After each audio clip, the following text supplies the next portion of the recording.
Well, good evening, everyone. I am Charles Overby, and I have the privilege of being the chairman of this center. And before I introduce our very distinguished author and news person, I want to introduce a couple of people who have made this center possible. 18 years ago, the center was created with a very generous gift of $5 million from the Freedom Forum. And Jan Newhart, the chairman of the Freedom Forum, is with us tonight. Jan, welcome.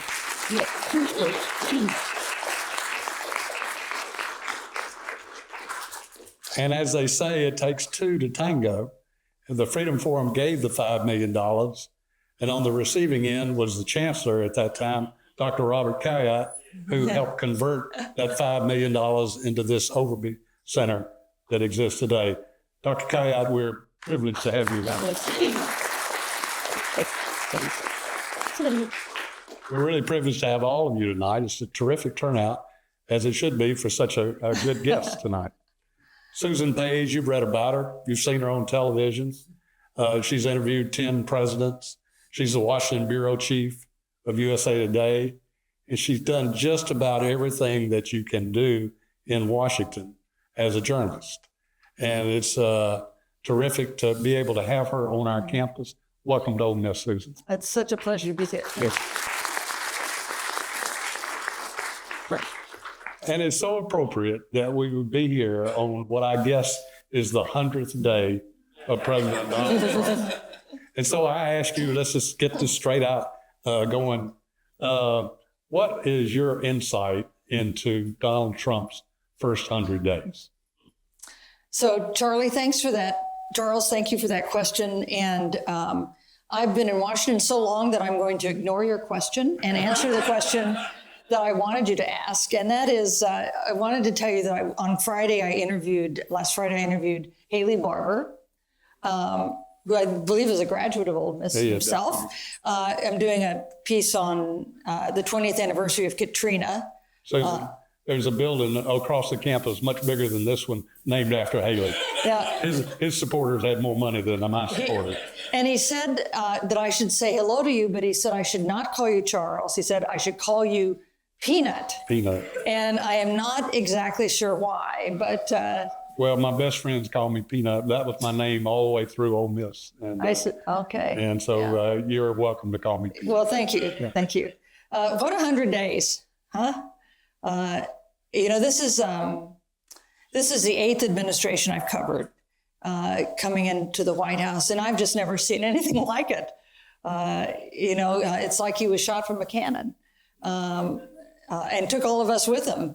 I think not in my lifetime have we had a president institute more change more broadly than Donald Trump has done in his first 100 days. He has reordered the global economy. He has changed the definition of the U.S. role in the world. He has cut maybe, we don't know the exact number, maybe 250,000 people from the federal workforce. It's been extraordinary, and it's true that he's always been an activist. He was an activist president his first time around, but he knows more now. He has surrounded himself with fewer people who would tell him no, and so we have been off to the races in Washington. Susan, you've covered the first 100 days of a lot of presidents. We have a lot of students here today. Maybe you could explain why we focus on 100 days. Yeah. Well, we love tricks, anniversaries, to give you a reason to do coverage. The 100 days marker dates from FDR, who I did not cover or interview. But his first 100 days were of such great importance because we were in the depths of the Depression, really catastrophic times for the United States.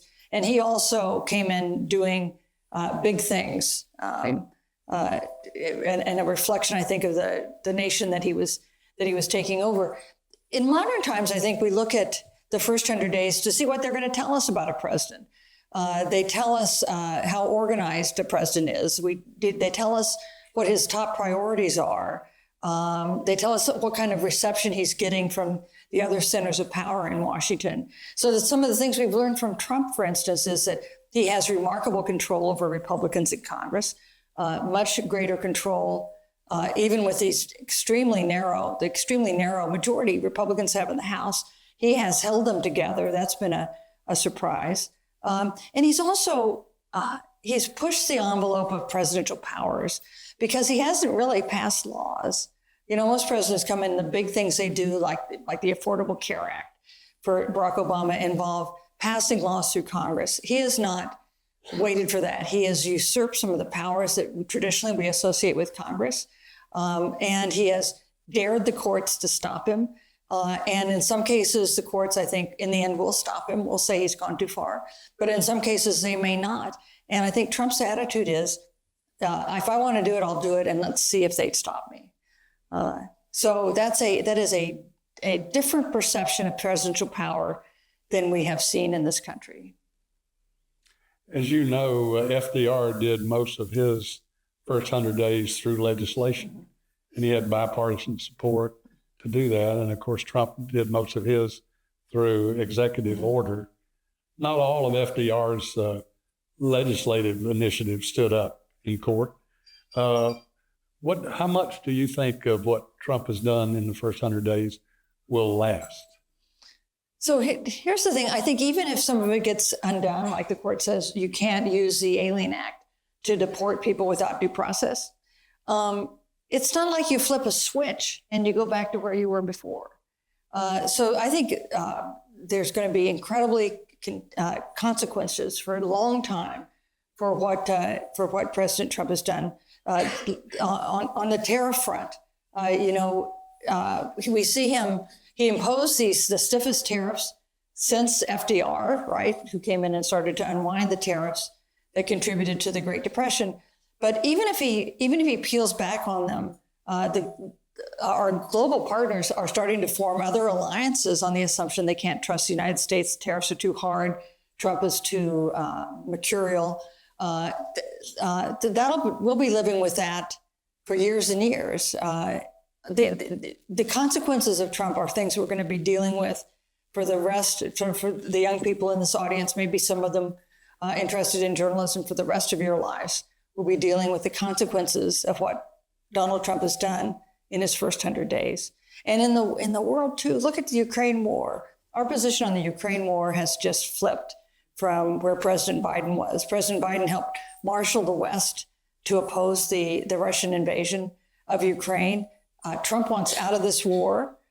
He said he could settle it in a day. That's proved to be impossible. But if he can't settle the war, I think he says he'll move on. And by move on, I think he means extract the United States from the equation and let the Europeans deal with it. That's a consequence that the Europeans are paying attention to. Their sense of alliance with the United States already has changed. I mean, look at the election in Canada yesterday. Trump took a Liberal Party that was going to lose and made it a winner by threatening to make Canada the 51st state. And I got to say, the first time Trump said he was going to make Canada the 51st state, I thought it was a joke. But I don't think it's a joke. I mean, I think he would like to make Canada the 51st state. And I think Canada thinks that too. And that's why they just elected the anti-Trump candidate. That's why they had the parliamentary elections that will result in an anti-Trump prime minister. My friends who are both supportive of Trump and are against Trump agree on one thing. I can't believe it's only been 100 days. So what's your forecast for the next 100 days? Well, I don't think all this stuff is going to continue to unroll. I don't think Trump's going to stop doing things. Now, the thing that we now see beginning is some of these court decisions working their way up, and that may change the dynamic because Republicans in Congress are not slowing Trump down. They're on his side. Democrats have been really completely inept in responding to Trump. So they have no power center in Washington. So they have been incredibly ineffective in opposing him. And that means the only other power center in our government is the courts. And so as time goes on and these court cases work their way through, that may be the only check on Trump. And then there's actually a second check, and that's the calendar. because Trump is term limited. Trump is already a lame duck. We're going to have midterm elections in 26, and history says there'll be big Republican defeats in a midterm election after a consequential president. We swing one way and then the other. And if that happens, Trump knows from his experience in his first term that it will be really hard for him to get things done. I interviewed Trump during the 2018 midterms for USA Today, and I was on Air Force One. We were flying to Texas, as a matter of fact, he was doing a rally for Ted Cruz, which seemed funny because they had been at each other's throats. But and I said, "Are you worried that Democrats are going to take control of the House?" Because it was likely, you could tell even at that point, it was likely that Democrats were going to take control of the House. And he said, "No, I think I can deal with them. I think I can." He said, "There are some ways in which I agree more with the Democrats. There's some issues in which I agree with more with the Democrats than with the Republicans. And so I think I'll be able to make a deal with Nancy Pelosi."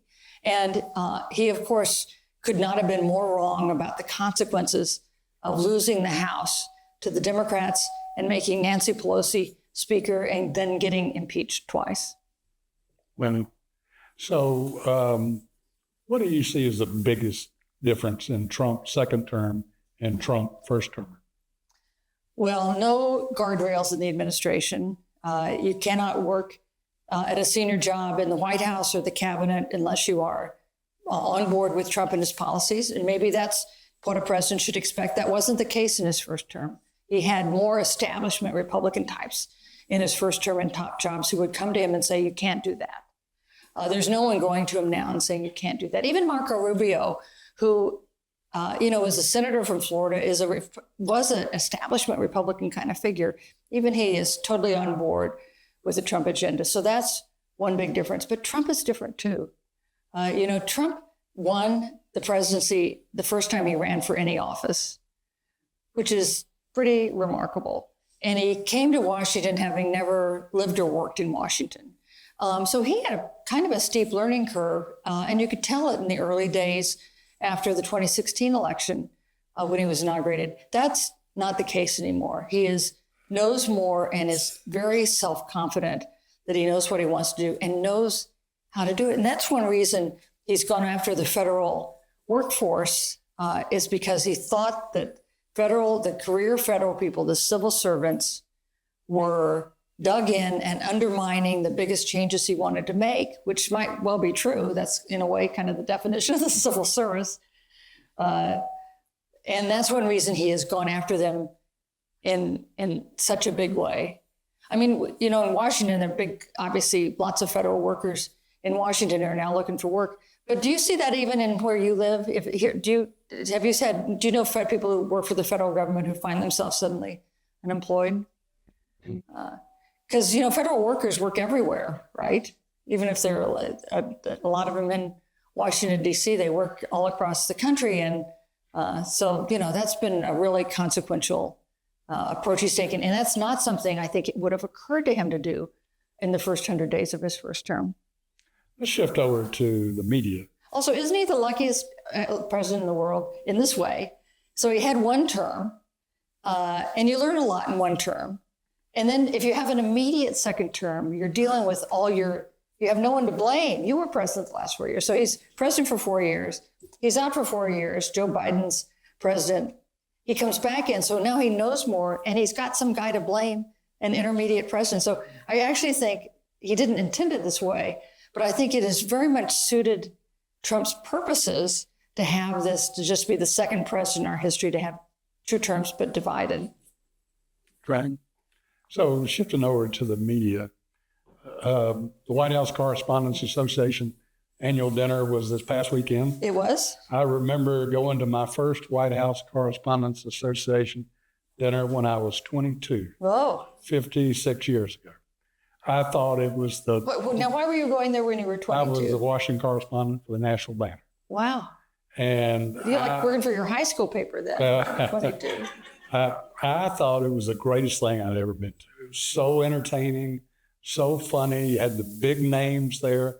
outside the media, plus all the big names inside the media. And it was just the cat's meow.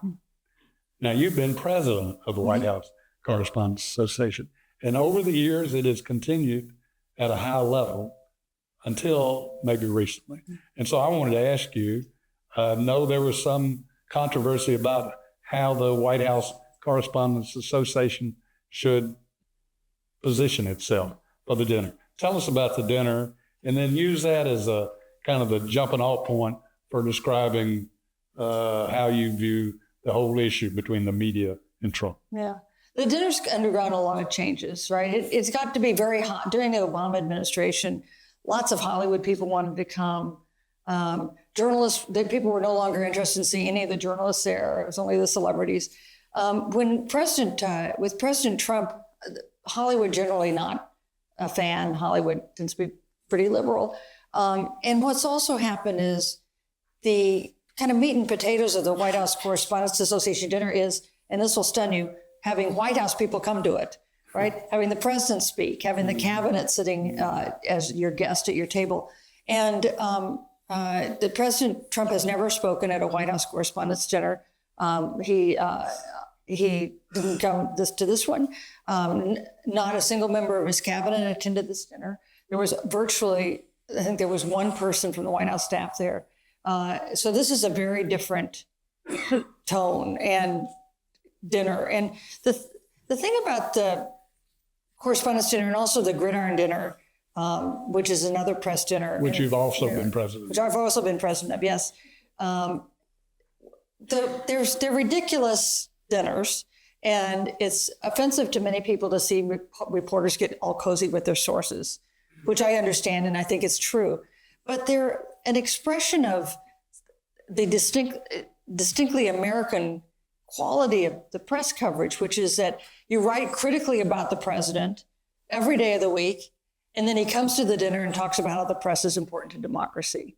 And that has always seemed inspiring to me, that even though you could be in quite a lot of conflict with presidents, that they feel in a way obliged to come to the dinner. And then they'll make fun of the press at the dinner, but it is an assertion of the value of a free and critical press to the way our democracy works. And that cannot be reflected if no one comes to the dinner. If only the press is there congratulating one another about their role in a democracy, that just doesn't have the same force. So I'm sort of sorry that aspect of this dinner has been lost, at least for now. And the dinner this year, I thought, very much reflected the state of the press, which is trying to figure out how to hold power to account, which is the fundamental role of journalists, I think, and how to do that in an effective way, and how to regain the confidence of our readers and viewers. They can trust us. And so I think the journalists who spoke at the dinner were trying to make that case. But we have a long way to go, I think, on both those fronts. So there have been so many changes since you first started. Yes. Contrast, what's the biggest change or biggest couple of changes for you as you've seen it over the years? So, you could say the technology, right? Mm-hmm. Because when this will make me seem impossibly old, I almost never tell this story. Please don't pass it on. But when I started covering the White House in 1980, which I realized was before anybody in this room was born. So I started covering the White House in 1980. We carried typewriters, and teletype operators traveled on the press plane to transmit our stories back to our offices. I mean, it's like I was covering Lincoln. It's like, seems so long ago. But I would actually say that is not the biggest change, because all the technological changes that have made doing journalism so different, we're still doing the same thing. We're still watching things, trying to figure out what's really happening, putting them in context, telling them to our readers and viewers. So that's not the biggest change. Maybe the biggest change is partly financial, because we've had now almost a generation of the news media trying to figure out how to have a new business model. Part of it is the loss of faith which has been a long time coming, a long time erosion, loss of faith among the people we're writing for. But I'll tell you one thing that's changed that is very helpful, which is the role of women in journalism. Because when I went to Washington working for Newsday, there was not a single woman Washington bureau chief. Not one news bureau in Washington had a woman bureau chief. And now we are really in power. There are women in charge of, I don't know, half the bureaus in town. And that is a change I've seen that I think has been really good. How would you describe your relationship with President Trump? Well, I don't think President Trump thinks about me a lot, but I've interviewed him a couple times, and he's very. I think he's a really interesting guy with an incredible political gut. I think he's got political instincts like I've never seen before, even though I've covered many talented politicians. And he's very charming in person. He's very charming in an interview. He did an interview with Jeffrey Goldberg, who was the editor of The Atlantic, who got on that signal call by mistake, which has got to be one of the funniest things. They'll win a Pulitzer Prize for getting butt dialed on a signal call. And he was talking about, and so Trump, it's a charming thing about Trump that Trump then let Jeff come in to interview him with The Atlantic, I think because he was curious. And he turned on the charm, which Jeff wrote about in The Atlantic. That's really true. He's not, some people portray him as a cartoon character. I don't think that's correct. Do you think the press did all that they could do or should have done in covering Joe Biden's mental demise? No. What could have or should have they done better? Well, I don't know how you feel when every time a campaign is over, I feel like, how could we have screwed that up? Why couldn't we have seen that coming? I feel that in every single election I've covered. And I felt that way this time too. Like, why didn't we? Now, the press did write about questions about President Biden's physical stamina and also about his mental acuity, but not enough. And, the Wall Street Journal, I think, deserves some credit for doing some really good coverage on that. But no, I think we should have been paying more attention. That isn't quite right. We should have, you need to believe what your eyes see, even if sources are telling you it's not true. Now, I did, having said that, I did the last interview Biden did in office, his last, an exit interview in January before he left office. And this was an interview that lasted an hour, and he was great. He was sharp and funny and with it, and he had some note cards, but he only referred to them once at the end to make sure there was not something he'd missed. So I came out of that interview saying that he was sharp and focused and able to do the job. But that we know that there were also times when that was not the case. We know now more. We now know more about other times when he was not at his best. I think history will judge the media harshly over that. Yes, sure. Yeah. Always, right? Yeah. If you don't want harsh judgment, choose another line of work. Yes. And the trouble is we almost always deserve the harsh judgment because we should always listen more and watch harder and, think smarter. Interesting that you said we should believe what our eyes see. Yeah. Yeah. You've covered or interviewed 10 presidents. I have, yeah. Which one did you think had the best grasp of being president? That's interesting. Well, best grasp. That's a hard one. Are you going to ask some more other qualities? Who had the best personality? No. Okay. Best personality, George H.W. Bush. Mm-hmm. But part of it is understanding who you are and what the presidency is. And Reagan was a very effective president, had a sense of the office, He's also, I think, a president we misjudged in office, didn't take him seriously enough, didn't understand kind of the skills he brought to it. Bill Clinton had a sense of the possibility and a desire to do big things. The stupid people generally do not get to be president because it's hard to get there. And once you get there, the job is really crushing. Yep. Well, in addition to your great work as the Washington bureau chief, you're an author. I am. And those two don't always, or maybe rarely, go hand in hand. You've written 3 books. I brought them and I left them upstairs. First one was on Barbara Bush. The second one was on Madam Speaker Nancy Pelosi. And the most recent book is on Barbara Walters. Take each one of those powerful women and give me the biggest insight that you got or surprise that you got in writing the book about each one. Starting with Barbara Bush. So with Barbara Bush, I'd covered her husband's campaign, her son's campaigns, and so I'd interviewed her over the years.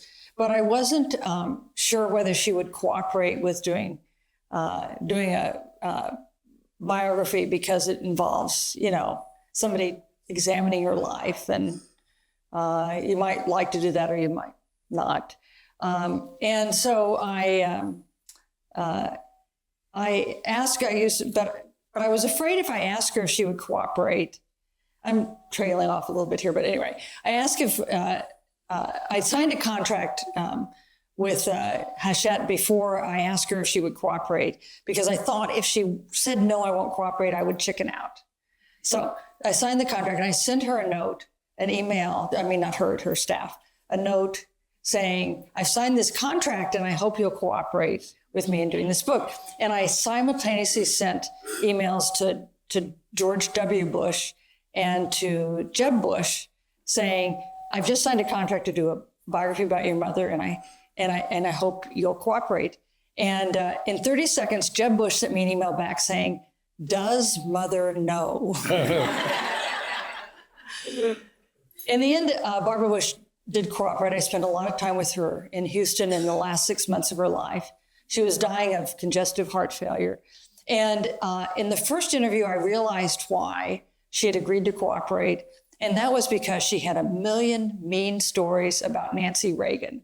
And I think she did not want to die without telling these stories to someone. And so if you're interested in that book, the Nancy Reagan stuff is really delicious. And it's like what she gave me first. And that's why I came out of that first interview, like shell-shocked, because there was the best stuff in the whole book I got in that first hour and a half. So that was, but then I went back and talked to her about all these other things. But I think Nancy Reagan was her motivator. But Nancy Pelosi, tough interview. She's done so many interviews. She's so controlling. But I had 11 interviews with her for that book, and usually in the late afternoon. And that's a lot she was Speaker of the House then. That's like a big job. And she was often a terrible interview, but she was a good interview if she came in mad, like if she was mad about what just happened. Then she was a great interview. She came in once straight from a fight with the squad, with AOC and the squad. And that was the best interview ever with Nancy Pelosi. And then Barbara Walters, she was in failing health when I started the book, which I knew I wouldn't be able to interview her, which I was sorry about because it makes it a different kind of book. So a different experience writing about that. But she had worked, she had done 1 million interviews over the years, and she'd worked with 1,000 people. And so through that, each of these 3 books the experience of doing them was a little different. They're all terrific books. Barbara Walters' book, we tend to, I would say, take for granted, but we certainly acknowledge and accept women's success today in a way maybe that wasn't when she first started out. And it was so interesting the way you wrote about when she got $1 million. Yeah. At, I guess, ABC. Mm-hmm. And Walter Cronkite at the time was making $400,000. And so that was a big deal. And that was so interesting. Help us understand how Barbara Walters, who I wouldn't have at the time put in the category of a Walter Cronkite, was able to get twice as much money as Walter Cronkite. Well, for one thing, ABC was number 3, and they didn't have any strategy to get out of the cellar of the 3 networks. And so this was a stunt on their part, because Barbara Walters had been a very popular host at the NBC Today show. NBC wouldn't make her the evening anchor. And so this was a way for ABC to what's the worst thing? We can't go any lower. There are only 3 networks then, right? So they hired her. She struggled with being seen as a serious journalist forever. And the ways that she proved, I think, her value to ABC and to the world of journalism generally is she kept landing these big interviews. It was really what she was not, in fact, a very good anchor. NBC was right. She was a terrible evening anchor. ABC realized that too and kind of eavesdropped, but she was great at doing the big interview, the interview everybody wanted. She was great at cultivating sources so they would give her the big interview when something happened. And she was a really skilled and meticulous interviewer in ways that I learned, I've been a journalist for a while, but there were things I learned in doing this book about being an effective interviewer. Like she'd make questions simpler and simpler, and she worked endlessly on her questions, on how to word them and what order to ask them. And she would make them simpler and simpler and shorter, and because that's the way you get someone to actually tell you something. If you ask somebody a 3-part question, they're going to choose which part they choose to what they're going to answer. Just like you've been doing with me. Oh, yeah, I've been doing it. Yes, thank you. So you see what I've learned? Yeah. But if you say, how much do you weigh? There's no way you can evade it, right? I mean, it's like, I don't actually want to know how much you weigh. But if you make the question, the simpler you make it and the less of you that's in the question, the more likely you are to get an answer, an actual answer. And so one chapter, the interview that she did that got the biggest audience in American history, a record that still stands, was her interview with Monica Lewinsky. Did anyone here watch that interview? Yeah. Yeah. So that was a masterclass in doing what could have been kind of a tricky interview, and yet making it very powerful and really leaving viewers with a sense of what Monica Lewinsky was like and why she did what she did. It was so interesting how you wrote about how they put that together, the salary, that her interviews were specials. Yes. And so the entertainment division put in $500,000. Yes. And the news division put in $500,000. That's true. And she was a really hard worker. But it's also true that Walter Cronkite first decried the fact that a journalist was making such an outrageous sum of money, and then went to CBS and got a raise so he got as much money. Yeah. So I see Barbara Bush as being demure, and not necessarily straight-laced, but certainly pays attention to how much she reveals about herself. Yes. And like in the first third of your book, I learned not only when, but to whom Barbara Walters lost her virginity. Yes. That just seemed to be such a contrast. Those two personalities. Yeah, definitely so. But although, Barbara Walters wrote this memoir, which was interesting, and it was also full of lies.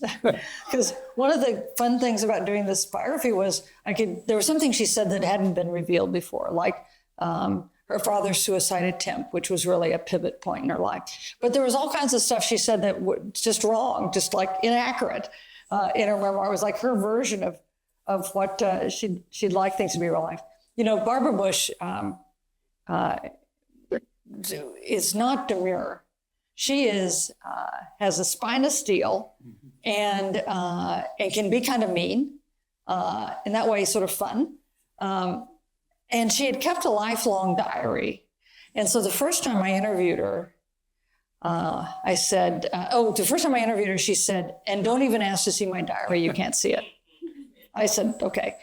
And then so like the fourth time I interviewed her, I said, I know you said I couldn't see your diary, but could I see the parts about Raisa Gorbachev? Because those are really interesting. And I thought maybe that would be a wedge into seeing her diary by asking about somebody who seemed very serious. And she said, well, I'll think about it. And then the last time I interviewed her, and I didn't think it was going to be the last time I interviewed her. I had another interview scheduled.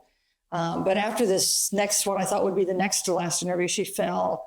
She went to the hospital. She never came out. She passed away. At the end of the second to last interview, as I was standing up to leave, we always did the interviews at their house in Houston. She said, I thought about the diaries. And I thought she was referring to seeing the Raisa Gorbachev section. She said, I've thought about your request. You can see them. You can see them all. Really? Yeah.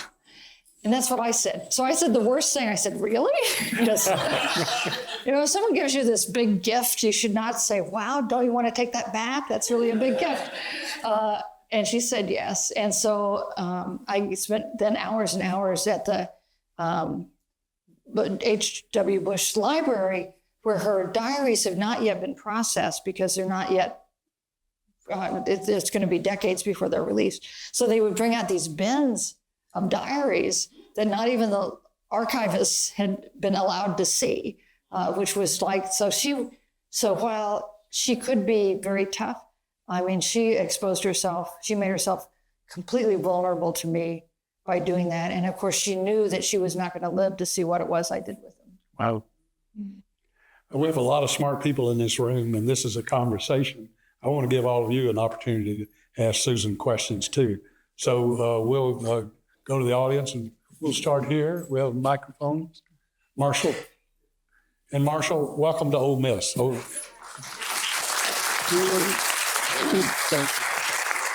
Susan, I just wanted to say thank you, because in the Barbara Bush book, you included my cartoon about Barbara Bush. Thank you. I've never met you before. No, it's the first time I saw you in the parking lot earlier, and it completely didn't even register it was you, or I would have accosted you. We're very old friends. We've never met, but he let me use his wonderful cartoon, which is so famous. I mean, it just resonated so with it shows Barbara Bush. You tell what the cartoon. What was so weird about it was that literally I thought every cartoonist would come up with that idea. I had her being greeted by Robin at the pearly gates. And of course, her daughter who died when she the thing was, what I don't think I'd read John Meacham's excellent biography on the Bush family, and I knew how hard they'd fought for Robin.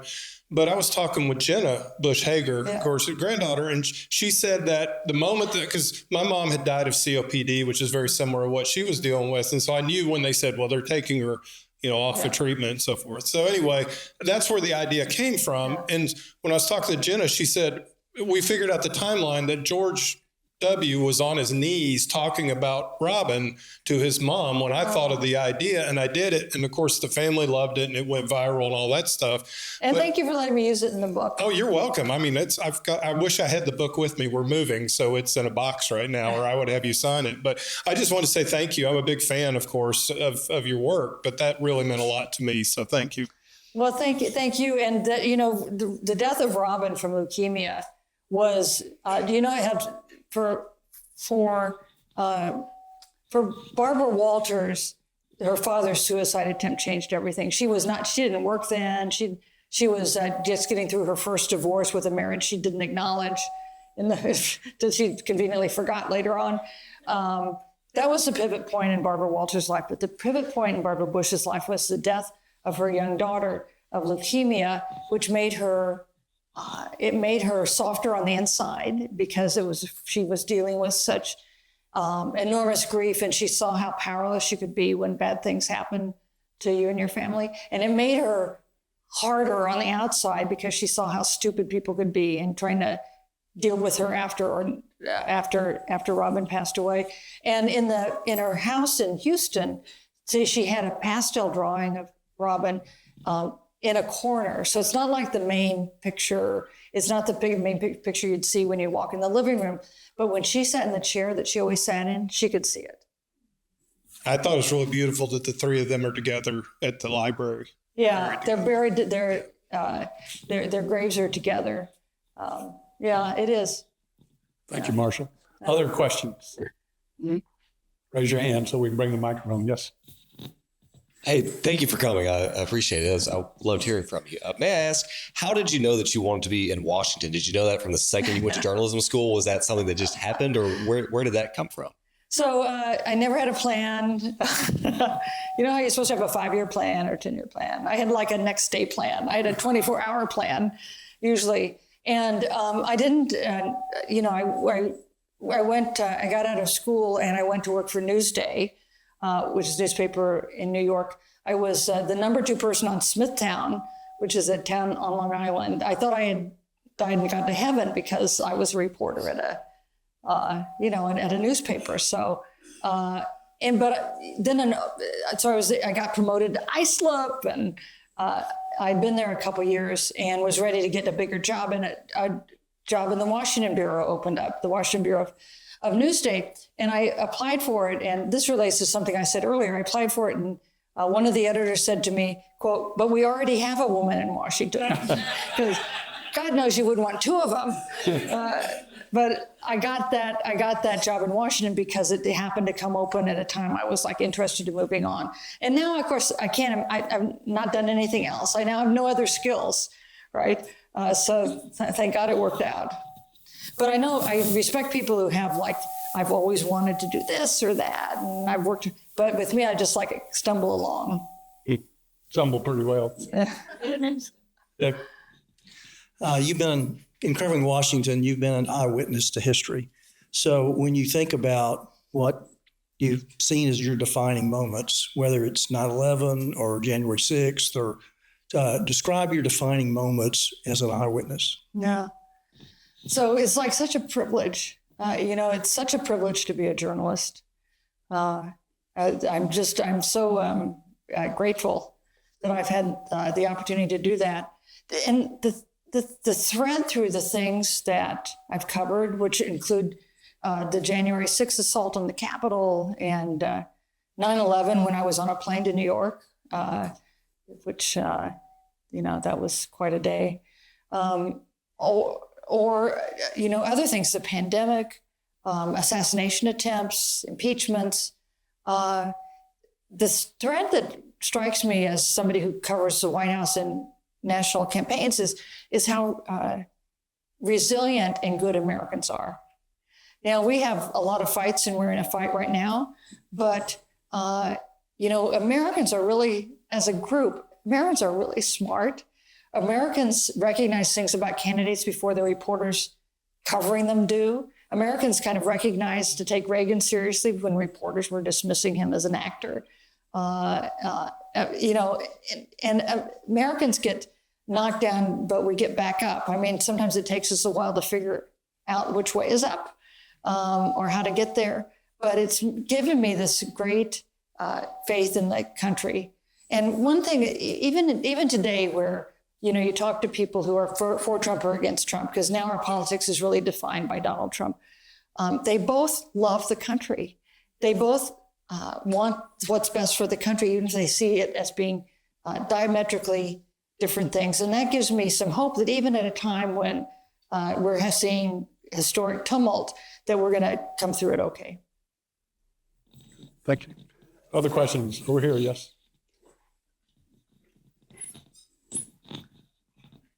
So I know recently we've seen some images and footage of Trump 2028 merch. And as someone who spends time in Washington, I want to know, what are your thoughts on how this will develop over the next few months? On whether Trump will try to run again? Yeah. So I don't think he can. I think the Constitution is pretty clear. And I don't think he will. But I think he likes keeping the idea alive. Because it delays the day when he is a lame duck. I think it serves his purposes to suggest that as a possibility, because it keeps people off balance, and it's one more shiny thing for the Democrats to chase as they try to figure out how they're going to respond to things that Trump is doing right now that they are opposed to. And I say that but without total confidence, because for one thing, I'm never often wrong, never in doubt. I try, that's been my general policy. I could be wrong. And when Trump said he wanted to take over Greenland, I initially didn't take that seriously, and now I take it very seriously. So I could be wrong, but that is my general read of that. What is yours? No. Tell me later. Yeah, read the Constitution. What's it like being on the Sunday morning news show? I mean, in the green room, do y'all talk about what you're going to say and kind of pick sides and things like that? Or do you enjoy that? I guess part of the question. So that's so funny because rule number one in the green room: do not say what you're going to say, because my early experience was with another journalist who I won't name. But if I said something smart in the green room, he would say it on the air before I had a chance to say it. And the third time he did it, I thought, why am I continuing to give my best lines to this guy? And at that point, I stopped telling people in the green room what it was I was going to say on the air. But the thing is, there are green room rules. And the green room rules are that it's off the record, right? So if you're J.D. Vance and we're sitting together in the green room and you say, and I'm going to go back and run for governor of Ohio, I can't ask you about that. That's green room rules. I can know it, and I can then try to pursue it, but I wouldn't go on the air and say, you told me in the green room that you're going to go back and run for governor of Ohio. And that's freeing for everybody, because then they just tell the truth in the green room, because it's like free talk. So it's a looser and more candid conversation than you hear on the air. Do you like the Sunday shows? Which is your favorite? You watch them all? Really? Yeah. Good answer. Right. Yeah. Good answer. Yeah. I've turned, I can't believe I'm saying this, I really enjoy listening to Chris Christie. On ABC, yeah. Yeah. So the ABC show, yeah. Yeah. I won't tell George Stephanopoulos that you couldn't name his show. It's, but anyway. George should still be called that show because George is never there. Well, he not as frequently as he was, no. But his name is still on the show. My name's on this building, but I'm not here that much. Other questions? Over here. Thank you. Ms. Susan, with the recent settlements between the Trump administration and a couple of big news powers, what are you concerned about the independence of free press moving forward? So I'm concerned about the free press, the ability of the press to do the job it needs to do, and the ability to convince people that they can trust a free press. That's part of having the free press work. So I worry about all of that, and I worry about President Trump's attacks on the press as fake news, something you can't trust. That is suits his purposes, because it means if there's a critical story, he can portray it as simply wrong, whether or not it's wrong, even when it's right. We've seen, there's these long established practices about how the White House press corps works that he has changed. Because of course it's not a law that you have a press pool or that the AP can be in it. It's an expectation, and it's up. And as we've learned, it's an expectation you can undo and pay no big political price, which means, I said it before, you can't flip a switch when a president leaves office and go back to what was before. Time has moved on. What the president has done will have an effect. That's true when it comes to dealing with the press corps as well. So the press has, lost control of who's in the press pool, which is that, I'm sure you all know this, that small group of reporters that cover him on behalf of everybody when everybody can't be there because it's an event in the Oval Office or on Air Force One or whatever. So I worry about that a lot, yeah. And I worry not only about President Trump's attacks on the press. I worry about the press's ability to convince Americans they should trust in and care about the role of the press in a democracy. I worry about that a lot. Do you worry about that? Yeah, but where did I add my? Yeah. How do we compare with the rest of the world? Well, there's many parts of the world that don't have any free press at all. There's no free press in Russia. Reporters there are incredibly brave and have been assassinated and arrested. There's a free press in Great Britain, but it doesn't have all the legal protections that our press has had historically here. The free press has been, I think, from the start, an important part of the American democratic experiment, and has led the way in having a free and unfettered press. And I think that that's probably not, it's not that it's not true, it's that it doesn't work quite like it used to. And you worry about getting it back on track. Okay, there and then here. What's your opinion on the usage of AI in journalism, and do you view it as a threat or as like an asset? Yeah. So I think it's a reality. So I'm all for dealing with the reality that AI is here. The times I've tried to use AI for research, I found it to be totally unreliable. And there's this thing called hallucination. Do you know about that? So there's a project I'm working on, and for fun, because USA Today gave me this AI tool, I asked a question about this research of the AI, and they made up entirely they sent me this whole essay on something that never happened. But it was the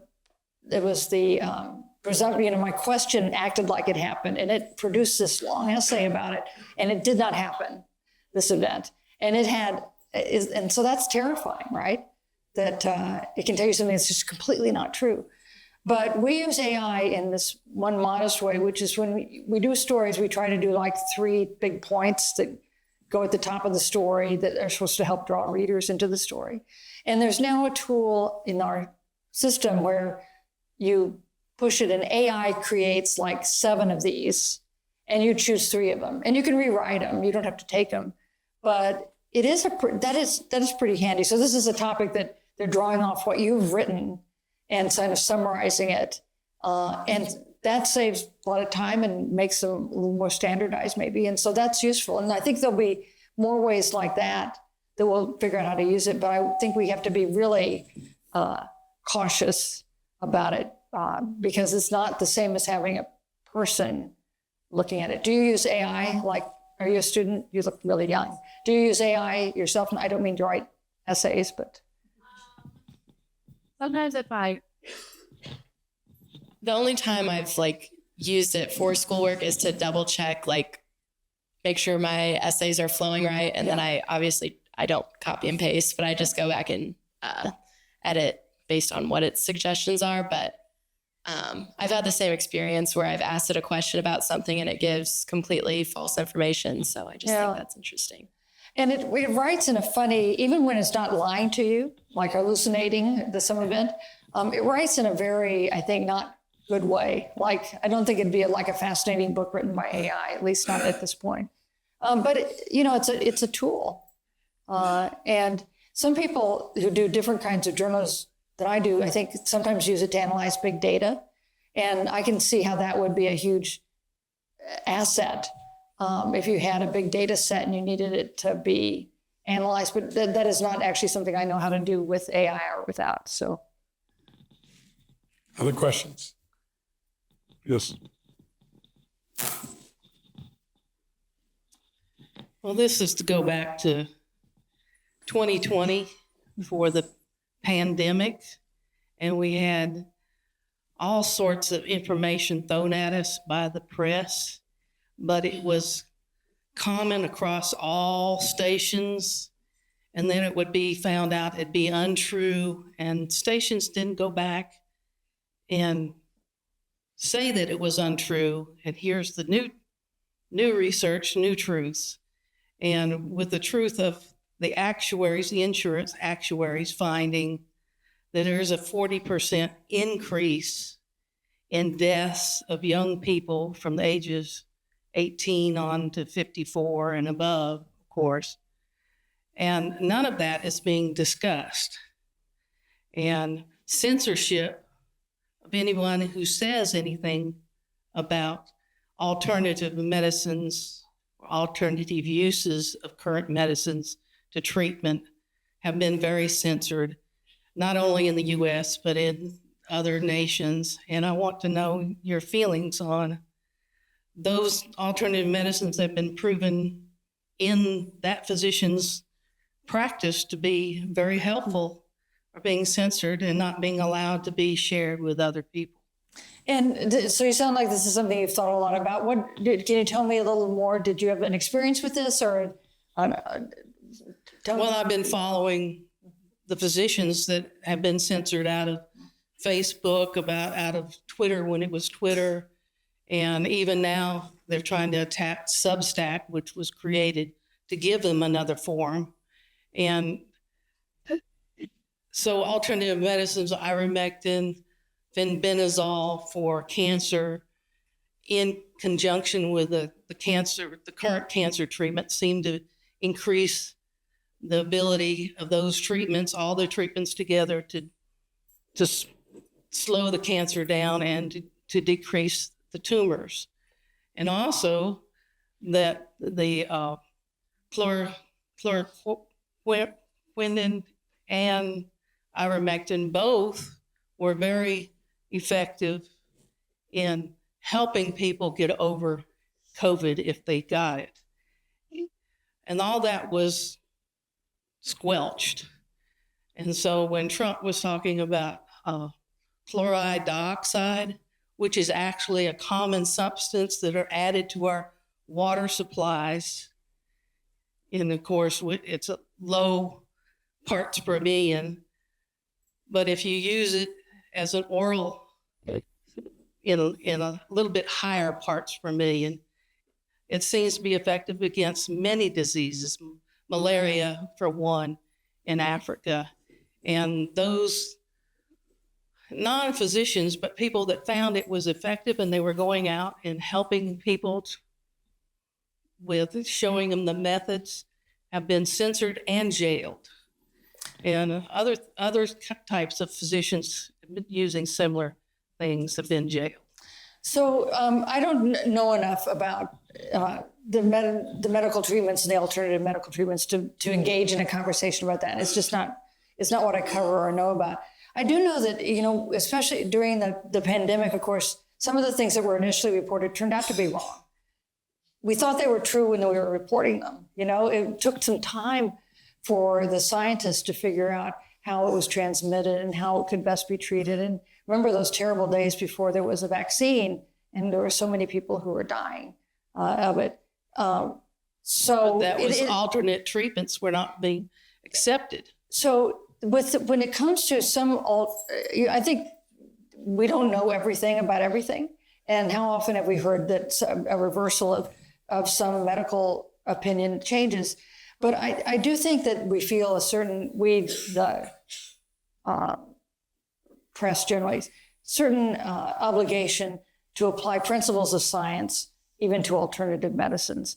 So if you have alternative medicines that scientists have shown don't have an effect, or they either don't work or they have a negative effect, you have an obligation to. Well, the question comes down to who paid those scientists. Well, so those scientists that are paid by those people that produce more costly drugs are going to give that information to those pharmacy departments, the information they wanted. So they have the hypotheses before, and that's whether the data shows it or not. So I'm not smart enough to know a lot about this, but I know that I think we need to take the science seriously and report it, but also be humble about what we know for sure. And that's probably true about medicine and everything else. So thank you very much for your question. Susan, I wanted to ask you one more question about your craft. Yes. You write news stories, your own television, you've written books. And then I discovered, because I was listening to one of your books on Audible, that you narrate your books. Could you tell us about the process of narrating books for Audible?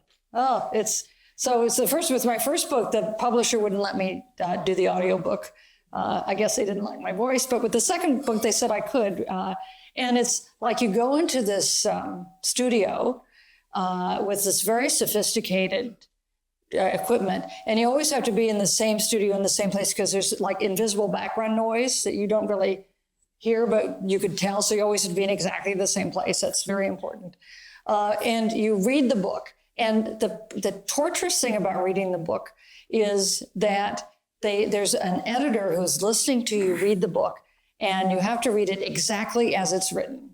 And there'll be times when I'd be reading something and think, that's not the right word. I should use this other word. Or why did I write this is a run-on sentence. I should stop it. And start, and they wouldn't let you do it. They would be, no, that's not what you wrote, but please let me not say it that way. So it's that is like some audio rule that has to be exactly like the book. So that was torturous. And it goes on for hours and hours. And so by the time you get to the end of the book, you just are praying for the book to end so you can stop reading it. One of the things I learned from reading all three of your books is how important family was to each of these individuals you wrote about. And I don't want to miss the opportunity here to talk about your family. Your brother, Max Page, worked for decades for Gannett in broadcasting, and then for the Freedom Forum and the museum. He was project manager for building the museum. Your brother, he died way too soon, and I'm glad that we could remember him as we talk about you. And then your husband, Carl Loebstar, a longtime journalist for the Dallas Morning News, Washington correspondent. So you have this great family around you, and the wisdom you shared with us and the candid insights have been terrific tonight. We thank you for coming. Thank you.